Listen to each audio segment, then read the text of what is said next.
За сайн байцгаана уу. За энэ өдрийн мэндийг дэвшүүлье. За соёлын бодлого өв судлал хичээлийн анхны цахим хичээл маань эхэлж байна. За соёлын бодлого өв судлал хичээлийг 2 3 дугаар курсын оюутнууд 2 3 4 дугаар курсын оюутнууд сонгосон учраас бид ерөнхий соёлын тухай ойлголтын үндсэндээ үздсэн гэж ойлгож байна.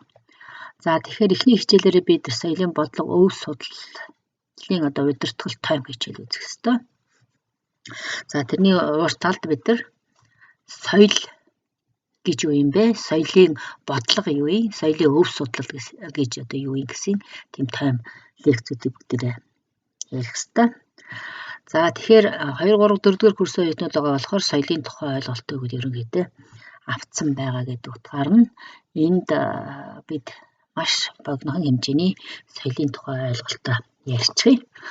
За тэгэхээр бид соёл гэдгийг хамгийн өргөн утгаар хүний хөдөлмөр шингэсэн материаллаг болон оюуны үнэт баялагийг хэлж болно гэсэн хамгийн товч өгөө тодорхой энэ Төмөрбаатар Төмөр хоёрын багш нарын соёл судлалын үндсэн номноос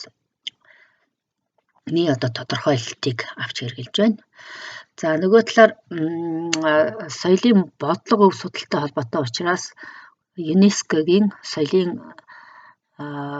талаарх тодорхойлолт энэ хичээлд маш тохирох байх гэж ингэж үзэж байна. Ер нь соёлын тухай ойлголт бол маш олон тодорхойлолт ойлголтууд байдаг. Шинжлэх ухаан бүр өөрийн гэсэн тэр соёлын тодорхойлолтуудыг хийж тавьсан байдаг. За тэгэхээр би ерөнхийсэн байдлаар энэ өв бодлогын хичээлд холбогдсон тодорхойлолтуудыг энд оруулж байна. За ЮНЕСКОгийн соёлын бодлогын асуул эрхэлсэн дэлхийн дахины баг хурлаас 1982 онд гаргасан тунхаглалт заахта соёл гэдэг нь тухайн нийгмийн материаллаг зүйл болон оюун санаа, мэдлэг, ухаан, сэтгэлийн хөдөлгөөний онцлог шинжүүдийн цогцол мөн бөгөөд зөвхөн төрөл бүрийн урлагийг төдийгүй аж төрөх ёс, хүний оршин амьдрах үндсэн ёс журам, үнэт зүйл, уламжлал, итгэл бишрэлийн тогтолцоог өөртөө багтаадаг гэж ингэ тодорхойлсон байна. За энд их язгуур буюу хүний оюун санааны үйл ажиллагаа, тэдгээрийн илрэх хэлбэр болсон нийгмийн эдлэг болон оюунлаг амьдралын бүх хүрээг нэгдмэлээр авч утсан байна. За тэгэхээр ерөөсөө соёлыг бид хоёр хувааж үздэг. Тийм ээ. Нэг нь болохоор эдийн соёл, нөгөөх нь оюуны соёл. За эдийн буюу материалдық соёл гэдэг ойлголтод техник, технологийн харилцаа, зам тээвэр, ахуйн бүх эдемс буюу материалдық үйлдвэрлэлийн бүтээгдэхүүнүүд бүгд хамрагдана. Оюуны соёл гэдэг ойлголтод оюуны бүх баялаг тухайлбал философи, шашин, ёс суртахуун, шинжлэх ухаан, урлаг, уран зохиол гэх мэтлэн үндсэндээ оюунаар бүтээгдэж байгаа оюуны үйлдвэрлэлийн бүх зүйлс хамрагдана гэж бид ерөнхий соёлын ойлголт хичээлүүдээс ийм зүйлсүүдийг мэдэж авсан байгаа. За тэгвэл соёлын тухай үндэсний тодорхойлолт бас бүгд авч үзье. За тэгэхээр одоогоос 280 гаруй жилийн өмнө Монгол ухсаахтан эрдэмтэд юуг тодорхойлж ирсэн бэ гэхээр эрдмээр хөхүүлэн хөгжүүлэхийг соёл хэмээмэ гэж. Соёлын анхны үгийн утга зүйн төлөвш тайлбарлагдаж байсан байна. За сүүлийн жилүүдэд Монгол оронд соёл судлалын шинжлэх ухаан харьцангуй бие даасан салбарын хэмжээнд хөгжиж байгаагийн үр дүнд соёлыг онлын сэтгэлгээний түвшинд тодорхойлсон томьёол идэвхжиж байна. Тэгэхээр тухайлбал соёл судлаач Сумьяган Монголын нүүлшлийн соёл оршихуй бүтээлтэй соёл гэдэг нь байгаль орчин нийгэм дүүхэн тодорхой нөхцөлд хүний өөрийнх нь боловсролон хөгжиж буй хэр хэмжээ хүний ухамсартай үйл ажиллагаагаар дамжин элэг болон оюунлаг үнэт зүйлд шингэж буй оюун ухаан, авиас бэлэг, ур чадвар, итгэл бишрэл, зан суртахууны болон гоо сайхны төсөөлөл, ирмэлзлэл, эрх хэмлэл, тэдгээр үнэт зүйлсийг бүтээх, өвлөн уламжлах, дэлгэрүүлэх, эзэмшин ашиглах, арга хэлбэр хэрэгжилтийн тогтолцоо мөн гэж тодорхойлсон байна. За мөн соёл судлаач Дорждог Сарантуя Долгуур нарын соёл судлалын үндэс хамтын бүтээлд соёл бол хүмүүний хүмүүнлэг чанар илрэн хэрэгжих түүхэн тасралтгүй үйл явц түүний үр дүн гэж ингээд тодорхойлсон байна. За соёл судлалын ухааны доктор Долгор Суран багшийн соёл бол хүмүүний сэтгэл оюуны чамдын ертөнцид ухамсар ба далд ухамсарт хүчин үүтгэлүүд харилцан үйлчлсэний үр дүнд эрхэмлэгт шүүгдэн боловсрсон төгслөг утга санаа түүний илэрэн хэрэгжих арга хэлбэр хэрэгсэлсэн тогтолцоо мөн гэж аман соёлын арга барилын шүтэлцээ бүтээлдээ тодорхойлсон байна. За тэгвэл соёлын төрөөс баримтлах соёлын бодлого соёлыг юг тодорхойлсон бэ гэхэд үнэт зүйлсийн цогц гэдэг утгаар ойлгож болно. За Монгол улсын соёлын тухай хуулийн 3-2-т соёлын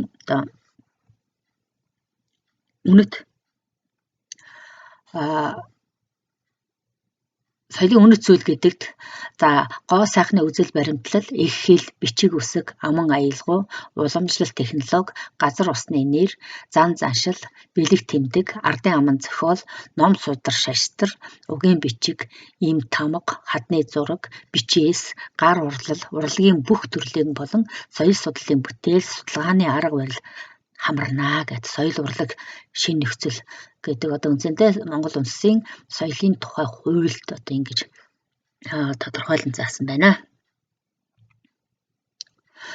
За тэгэхээр соёлын тухай үндэсний тодорхойлолт нь төр нийгмийн амьдралд үндэсний соёлын гүйцэтгэж үүрэг өндөрөөр үнэлсэн олон нийтийн санаа бодол толгуурлан бүрэлдсэн байна. Монголчууд соёлыг нийгмийн амьдралын суур хүчин зүйл үндэсний өвөрмөц сонлогийг бүрдүүлж үндэсний ухамсарыг төлөвшүүлдэг гол хүч төр иргэний нийгмийн бүх талд нөлөөлдөг үнэт зүйлсийн цогц хэмээн ойлгоно. За Монголын уламжлалт соёлын хүнээр хүн хийх ухаан гэж бид нар ярьдаг тийм ээ. Энэ ухааныг хүний бие оюун үндэслэлийн ур чадварын хөгжил, хүнийг хүн болгох түүхэн арга ухааныг цогц хугтгуунаар илэрхийлэгдэж ингэж ирсэн. Тэгэхээр нийгэм, соёл, хүн гэсэн гурван ойлголт бол өөр хоорондоо салшгүй холбоотой нэгдэлтэй ийм хугтгуун байна. Тэгэхээр нийгмээс гадуур хүн амьдарч үйл ажиллагаагаа явуулж чадахгүй. Соёлыг хүн бүтээдэг боловч соёлоос салангад нийгэм хүн хоёрын айл аль нь бол оршиж байдаггүй. Тийм учраас хүн өөрийн ухамсарт үйл ажиллагаагаар амьдрах хүн тэр орчноо бий болгоод эргээд тэрхүү орчиндөө төлөвшин хүмүүждэг. Энэ хүний бүтээсэн тэр амьдрах хүн орчин чухамдаа нийгэм, соёл хоёулаа мөн гэж ингээд тодорхойлж болно. За нийгмийн соёлын хөгжил чухамдаа бие хүний үндсэндээ хөгжил түүний танин мэдхүү бүтээх чадвар ухаалаг үйл ажиллагааны хүчил гэж ойлгож болно. За соёлыг хөгжүүлнэ гэдэг нь эдийн материаллаг ийгээд оюуны үнэт зүйлийг бүтээгч хүний үзэл санаа, ёс суртахуун, гоо сайхан, бие бэлтэр, бүтээх чадварыг нь өв тэгш хөгжүүлэх, өсвөр залуу үедээ өвлүүлэх арга замыг төлөвлөжүүлдэг явдал мөн гэж ойлгож болно. Эндээс соёл гэдэг нь хүний бүх талаар хөгжүүлдэг, төлөвшүүлж байдаг идэвхтэй бүтээлч шинж чанарыг агуулсан нийгмийн онцгой үзэгдэл юм аа гэж ойлгож байна. Соёлыг альва нийгэмд соёлын хөгжлийн үндэс нь материалын үйлдвэрлэлийн хөгжил мөн бөгөөд ялангуяа түүхийг бүтээн үйлдвэрлэгч хүний хөгжилтэй уялдаатай соёл хөгжиж ирсэн юм зөв тогтолтой. Тийм учраас ард түмэн өөрөө соёл бол бүтээгчд мөн байдаг юм аа. Соёлын тэгвэл бодлого гэж юу юм бэ гэж. Тэгэхээр уран зураг, уран баримл, хөгжим, бүжиг, уран зохиол, кино урлаг, хэл, өв соёл, зан үйл гэх мэт үндсэндээ тэр уран сайхны соёлыг бүтээж байгаа бүтээлч салбартай холбоотой үйл ажиллагааг зохицуулж хамгаалдаг, урамшуулдаг, санхүүгийн дэмжлэг үзүүл засгийн газрын үйл ажиллагаагаар зохицуулагдж байдаг хуулийн хөтөлбөрийг үндсэндээ соёлын бодлого гэж ойлгож байна. За соёлын бодлого нь улс орон бүрт өөр байдаг боловч ерөнхийдөө иргэдэд урлаг болон бүтээлч үйл ажиллагааны хүртээмжийг сайжруулах, бүх хүмүүсийн уран сайхны болон үндэсний урлагийн соёлын илэрхийллүүдийг сурталчлах зорилготой байдаг. За ерөнхийдөө засгийн газрын зүгээс соёлын олон талд байдал бүтээлч илэрхийллийг сурталчлах үйл явц, хууль эрх зүйн ангилал, зохицуулалт, хууль тогтоомж, за хүрээлэнгүүдийг тэрэнд нь юу ах вэ гэвэл галерей, музей, номын сан үзэнтэй урлаг, уран сайхны соёлын тэр гол төвүүд бий болгоход одоо гол үүрэгтэй байдаг. За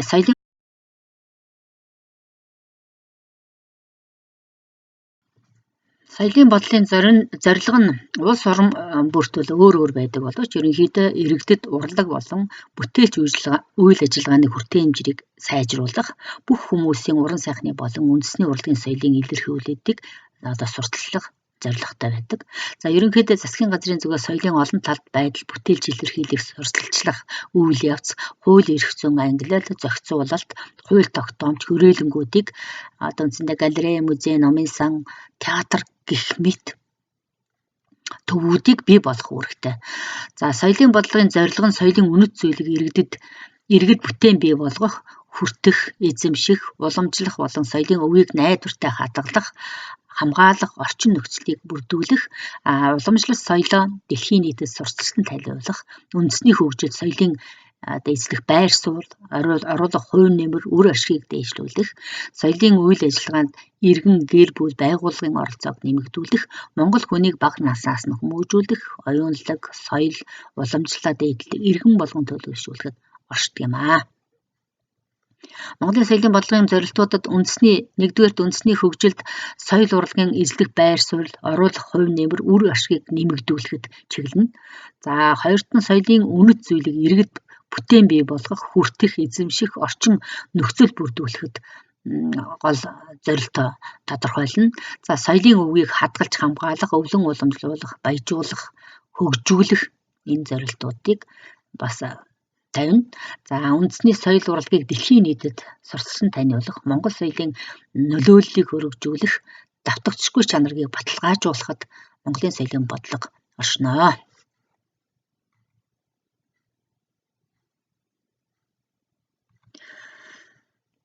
За соёлын өв гэж юу юм бэ? За соёлын өв хичнээн төрөл байдгийг бүгдээрээ энд авч үзье. За үндсэндээ соёлын өв гэж энэ хуудсан дээр гарч байгаагаар бүгдээрээ цааш нь задлж үзье. За соёлын өв гэдэг нь аливаа хүмүүсийн бүлэг, хамт олонд үеэс үед өвлөгдөн уламжлагдаж байгаа түүх, соёл шинжлэх ухаан, гол сайхны үн цэн бүхий үнэт зүйлс болон оюун санаа, үйл бүтээл, арга ухааны тодорхой илэрлэлүүдийг тэлдэг. За соёлын өв нь тухайн үндэсний соёлын нэгдмэл байдлыг, харин дэлхийн соёлын олон янз байдлыг бий болгодог гол хүчин зүйл юм аа. За байгалийн болон соёлын өвгийг хамгаалж таниулах, сурталчлах хойч үедээ үлдээх зорилгоор 1972 онд дэлхийн байгалийн болон соёлын өвгийг хамгаалах тухай ЮНЕСКО-гийн конвенцийг батлан хэрэгжүүлж эхэлсэн байдаг. За Монгол улс 1964 онд зэвсэгт мөргөлдөөний үед соёлын үнэт зүйлийг хамгаалах тухай 1954 оны Гагийн конвенц, 1991 онд соёлын эд зүйлсийг хууль бусаар импортлох, экспортлох, өмчлөх эрхийг шилжүүлэхээс сэргийлэх тухай 1970 оны ЮНЕСКО-гийн конвенц, 1998 онд утга зохиол урлагийн бүтээлийг хамгаалах тухай Бөөрийн конвенц, зохиогчийн эрхийн тухай 1971 оны дэлхийн конвенц, хулгайлагдсан болон хууль бусаар экспортлсон соёлын эд зүйлсийн тухай 1995 оны Драутын конвенц, усан доорх соёлын өвгийг хамгаалах тухай 2003 оны ЮНЕСКО-гийн конвенц, 2001 онд соёлын төрөл зүйлийн тухай ЮНЕСКО-гийн түгээмэл тунхаглал, 2005 онд бит бус соёлын өвгийг хамгаалах тухай 2003 оны ЮНЕСКО-гийн конвенц, 2007 онд соёлын илэрхийллийн олон төрлийг хамгаалах болон хөхүүлэн дэмжих тухай 2005 оны ЮНЕСКО-гийн конвенцэд тус нэгдэн орсон түүхтэй байна.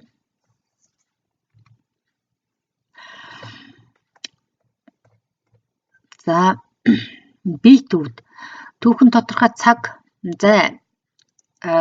үеийг төлөөлөн биетээр оршиж байгаа дурсгал зүйлийг үндсэндээ бит соёлын өв гэж ингээд тодорхойлдог.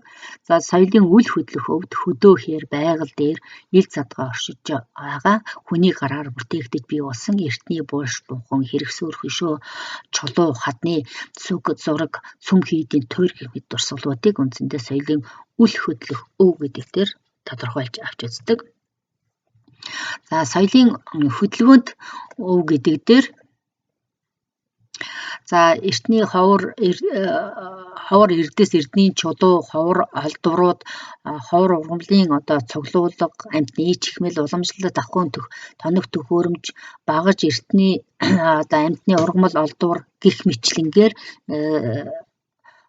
соёлын хөдөлгөөнд өвд эд зүйлсийн уламжлалт хэрэглэгдэхүүнүүдийг хамааруулж авч үзэж байна. За соёлын баримтат өв гэдэгт бичиг үсэг, дүрс, дуу авианы бичлэгийн гэх мэт олон арга хэлбэрээр баримтжиг үлдсэн соёлын хөдөлгөөнд төрлөвөөд за тухайн улс үндэсний түүх, хэл, соёл, ёс заншилд тэн хадгалж байдаг соёлын болоод судалгаа шинжилгээний чухал хэрэглэгдэхүүнүүдэд энд соёлын баримтат өвд хамаарагдана. За баримтат өв нь соёлын бусад өвийн дотроос илүү тодорхой, дэлгэрэнгүй, үлэмж их мэдээллийг багтаасан байдаг учраас тухайн үндэсний түүх соёлыг үнэн бодитоор гэрчлэн нотлоход юугаар ч орлогошгүй чухал ач холбогдолтой зүйл явдаг. За тэгэхээр баримтат өв нь биет болон биет бус соёлын өвн аль альнийх нь чинжийг өөртөө агуулдгаараа юм онцлогтой. За тэгэхээр ЮНЕСКОгийн дэлхийн хөтөлбөрт энэ баримтат өвүүдийн төрлүүдийг заан тогтолсон байдаг. За энийг бид дараагийн хичээлүүдээр дэлгэрүүлж үзэх учраас энэ удаад зүгээр тодорхойлолттой хэлээд цааш явжээ. За соёлын бит бус өвд бол ЮНЕСКО 2003 оны соёлын бит өсийг хамгаалах тухай конвенцэд бит бус өвийг тодорхойлохдоо соёлын бит бус өв гэдэг нь тухайн ард түмэн үндэсний оюун санаагаар бүтээгдсэн уламжлагдсан ирсэн түүхэн тодорхой орон зайг төлөөлж чадах их хэл, ардын мэдлэг, амьдрах арга ухаан, байгаль ертөнцийн тухай мэдлэг, хөдөлмөрийн зан үйл, наадам, ёс заншил, дуу хөгжим, уламжлалт, гар урлал, түүний ур хийц, технологи зэрэг соёлын орон зайд хийгдэж байгаа бүтээгдсэн тэр зүйлсүүдийг соёлын бит бус өвд хамааруулж авч үзэж байна. За хүмүүсийн бүлэг хамт олон зарим тохиолдолд хувь хүмүүс ч гэсэн соёлын өвийнхөө бүрэлдэхүүн хэсэг гэж хүлээн зөвшөөрөгдсөн тийм ёс заншил, зан үйлүүд, оюун санааны болон үйл ажиллагааны төлөөлөл, илэрхийллүүд, мэдлэг болон ур чадвар, тэдгээртэй холбоотой зэмсэг, эд өөлгийн зүйлсүүд, урлагийн болоод соёлын бүтээлүүд энд хамаарагдана. За тухайлбал их хэл бичих түүний хүрээний соёлууд байж болно. За аман зохиол, ардын урлаг, богино ардын урлаг дотроо богино дуу, туйл, тэдгээрийн дуулах, хайлах, арга барил, хөдөлмөр зан үйлтэй холбогдолтой ураа дуудлага, хөөмөө, эсгэрийн аман болон тагнай ташил зэрэг үндсэндээ өгүүлэх эрхтэнтэй шүлцэт урлагийн төрлүүд байж болж байна. Тэдгээрийг илэрхийлэх үндсэндээ арга барил, үндэсний хөгжмийн зэмсгийг урлах, хөгжимдөх, аялгуулах, тэмдэглэх арга барил, ардын уламжлалт, бүжиг, бие биелгээ, уран нуурал, циркийн үзүүлбэр гэх мэтлэнгээр гоц авьяастай ур чадварыг эзэмшсэн тэр хүмүүсийн өв тээгчид болон өвүүд ардын гар урлалын дэг сургууль, ардын ёс заншил, зан үйлийн уламжлал, эрдэм ухааны уламжлал, ардын бэлэгдэх ёсны уламжлал зэрэг энэ өргөн хүрээтэй асуудлыг соёлын бит бус өвд хамааруулж авч үздэг.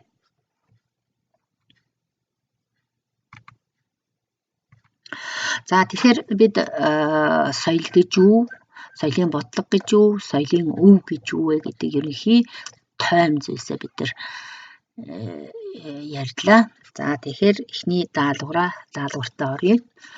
За тэгэхээр бие хүн төлөвшгöd соёл бид нар сая хэллээ тийм ээ. Бие хүн төлөвшгöd хүмүүн болон төлөвшгöd бол соёл ерөөсөө судлагдсан бол соёлын тухай асуулт төр ярьдаг. Ерөөсөө хүн төрлөختний өөрийнх нь тухай асуудал бол энэ соёлын тухай асуудал юм аа гэж. Тэгэхээр би хэн бэ гэдэг асуултыг өөрөөс эхэлж тавих ёстой. Тэгээд нийгэмд хүн өөрөө оршин байдаг учраас соёл дотор оршин хүмүүн болж төлөвлөждөг учраас өөрөөсөө соёлыг эхэлж судлах ёстой байдаг. За тэгэхээр эхний даалгавар бид нар юу гэхээр энэ чиглэлээр нэг даалгавар өгнө. За энэ нь болохоор тухайн оюутан миний амьдралын нэг өдөр гэдгээр сорилт өгнөлт маягийн бичлэг хийж даалгавраа явуулах ёстой. Энд сорилт өгнөлт энэ даалгавар нь 5 оноогоор нийт 10 оноогоор дүгнэгдэнэ. За бүгд гар утастай тийм ээ. Тэгэхээр эхний 5 минутанд гар утсан дээрээ бичлэг хийх учиртай. За тэгэхээр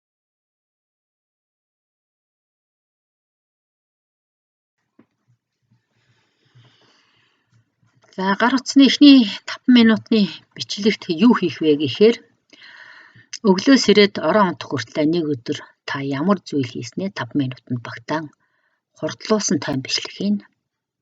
За бичлэгээ ямар ч байдлаар өөрөө хийж болно. Энэ сонголт бол чөлөөтэй. Хамгийн гол нь бичлэг өөрөө чи хийсэн, өөрөө дотор нь бичлэгтээ орсон бичлэг бол үнэн зөв байх ёстой шүү. За хоёрдугаарт бичлэгийн төгсгөлд эерэг сөрөг гэсэн хоёр багнанд тэр нэг өдрийнхөө амьдралын үйл явдлыг хувааж дүгнэж бичээрэй. Эерэг сөрөг хандлагыг. За энэ бол эхний 5 минутад багтааж өнөөдөр өглөөс ирээд орон унтах хүртлээр юу хийснийгээ багтааж бичиж дүгнэх энэ эхний 5 минутын даалгавар байна. За хоёр дахь нь болохоор дараагийн 5 минутын бичлэг нь юу байх юм гэхээр хамгийн сүүлд нь чи нэг өдөр амьдрах байсан бол яг юу хийх байснаа төлөвлөж тодорхой бичээд мөн бичлэг хийнэ гэсэн үг. Нэг өдөр амьдрах байсан бол чи юу хийх байсан бэ гэж. За жишээ нь гэр бүлтэйгээ би байх ёстой, эсвэл найз нөхдөдтэйгээ байх байсан, эсвэл хамгийн дуртай хайртай зүйлээ хийж өнгөрүүлэх байсан гэдгээ цагийг хэрхэн хувааж төлөвлөхөд тодорхой бичээрэй. Яг алинд нь илүү цаг хугацааг зарцуулснаа бас дэлгэрэнгүй бичнэ. Тэгээд яагаад гэсэн асуултанд хариулаарай. Энэ мөн хурдлуулсан 5 минутын бичлэг байх учиртай. За үндсэндээ энэ 5 минутын 2 даалгавар нь 5 онооны 10 нийт 10 онооны даалгавар болно.